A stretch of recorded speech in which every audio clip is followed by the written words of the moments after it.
Hey everybody, welcome back to my channel. My wife is actually out of town this week and she knows I'm going to be working on this, but I want to surprise her by getting it done. What's going to come of these pieces of wood, all these 2x4s and these 4x4s back here, is a bed frame for a king size bed. We just got it delivered from Wayfair. It's gigantic. It came in a really shitty box, but it got here. It's in one piece. It's upstairs. Now I just have to get everything ready to make the bed frame, because we didn't feel like buying a little box spring, and we just wanted to make a frame that was going to be cheaper than buying a frame ourselves. It still looks nice, but there's just a few more things I have to do to these boards. I've already cut them to length, and all I've used is these 1" by 10" by however long I decided. I got 4 of those. I got nothing but 2x4s, and then just these 4x4s. They're going to act as legs, and once I get it assembled, I'll cut some more 4x4s for the middle to brace some of the slats.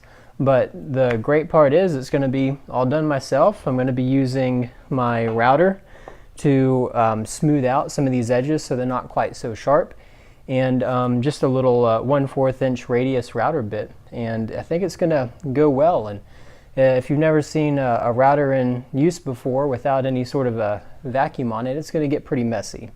The little cabinet behind me right there, or I should say it's kind of a mini bookshelf.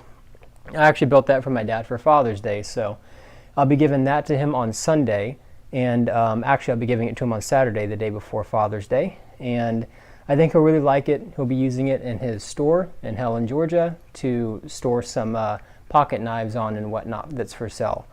Anyways, we'll get the video rolling, and right before I get started on this, I'll show you that the plans I built up, or what they look like, and I'll be doing the headboard later. That'll be a separate video, but regardless, I'll just show you the plans that I drew up, and you can see what it's sort of going to look like. Of course, it's not to scale, it's all hand drawings, but I think you'll get a good point.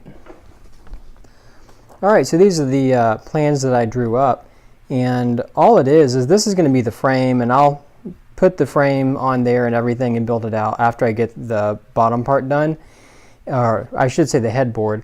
And the reason I'm going to do the headboard later is I want to see how tall the bed actually uncompresses to, because we have to let it air out for a couple days. It says 14 inches, but we'll see. I got about a 1.5 inch lip I'm going to have around the bottom of the bed, just so it tucks in there nice. And these are going to be the 2x4s. There's actually going to be 10 across there. Again, this wasn't to scale. This was just sort of the idea drawing. I'm going to be using the 4x4s on all the corners. There's just going to be a little 1/2 inch lip on all the 4x4s. And then these are going to be the actual slats that are right there. Well, they're not slats. Those are the regular sides, the 1 by 10 inches. And all I have left to do with those is I just have to cut out this little section on these, and then that little section on those. And it's a little bit different for the side ones. That one's going to be 2 1/4 inches wide by how tall? Let's see. Oh, actually, it doesn't matter, because I know it's going to be 4 inches tall. So 4 inches from the top.